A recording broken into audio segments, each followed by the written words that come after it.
Hi, this is Jessica, Module 2 discussion based off time as muscle. We will talk about pathophysiological changes in a patient's experience when they experience a ST elevation myocardial infarction. I think first and foremost we need to talk about coronary artery disease, considering that this will aid in development of a clot that could possibly occlude circulation. So there's three different phases in which coronary artery disease progress. Fatty streak, this is when a fibrous plaque lines the vessel wall.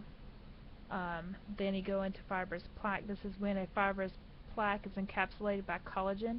This is causing not full occlusion, but it definitely narrows the passageway of blood flow. Then this also progresses toward complicated lesion. This is when a thrombus can be formed and travel into circulation. So acute coronary syndrome is develops and encompasses a spectrum of unstable angina, also a non-ST elevation myocardial infarction and ST elevation myocardial infarction. We relate a partial occlusion to non-ST elevation myocardial infarction and a full occlusion to ST elevation myocardial infarction. On a unit like my unit, we have telemetry monitoring. We always print out strips before our shift starts, and so if any changes are noted, we can have a comparing tool. Sometimes we're quick to find if an ST elevation occurs, but in a non-STEMI, we can look at lab work to see if there's a change, but for a person that's outside the hospital, they mainly go off clinical manifestations such as pain. Pain occurs when there's a lack of oxygen or blood flow to the tissue. A person may also have sympathetic nervous system stimulation, meaning that collagen and vasoconstriction occurs. Vasoconstriction, you can note this in a patient because their skin will be cool and ashen because of vasoconstriction.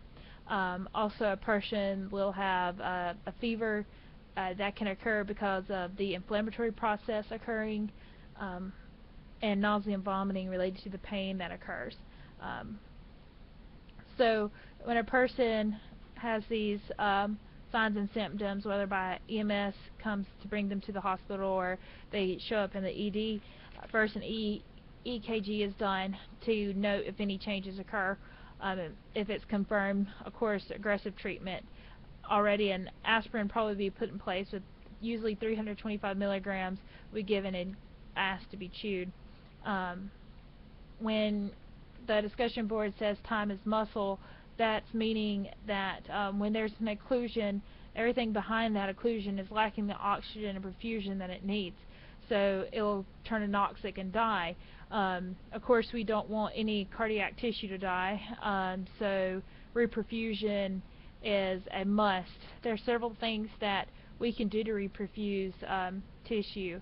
That's the percutaneous coronary intervention, PCI. We can go in there and retrieve the clot and possibly put stents in place to maintain the artery or keep the artery open. Also, other agents we can give is TPA or thrombolytic agents, Adaplace. This goes in, dissolves the clot. Like to give this in within 30 minutes. Dissolves the clot and causes blood flow to be able to be moved more easily and able to perfuse the tissue. The only thing that is important to note is if a person meets contraindications, and that is if they've had an ischemic stroke in the last 3 months, they've had a closed head injury, internal bleeding, aortic resectioning, if they've had notably just active bleeding. You don't want to give anything that will cause a person to increase their chances of bleeding or reperfuse. May also cause more problems than a heart attack. Another brain neoplasms is one as well. That's a contraindication.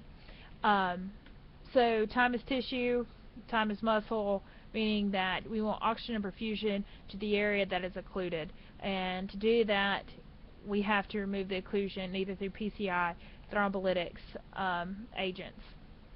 The resources that I used for this discussion board was Medical Surgical Nursing. It's 8th edition, put out by Lewis, Dickerson, Kimmer, Butcher, and Camera. I also utilized our resources, our book, such as our Nursing 482, Pathophysiological and Pharmacological Evidence-Based Care, from the Pearson Custom Library. Also utilized the instructors' resources they posted as well. Thank you.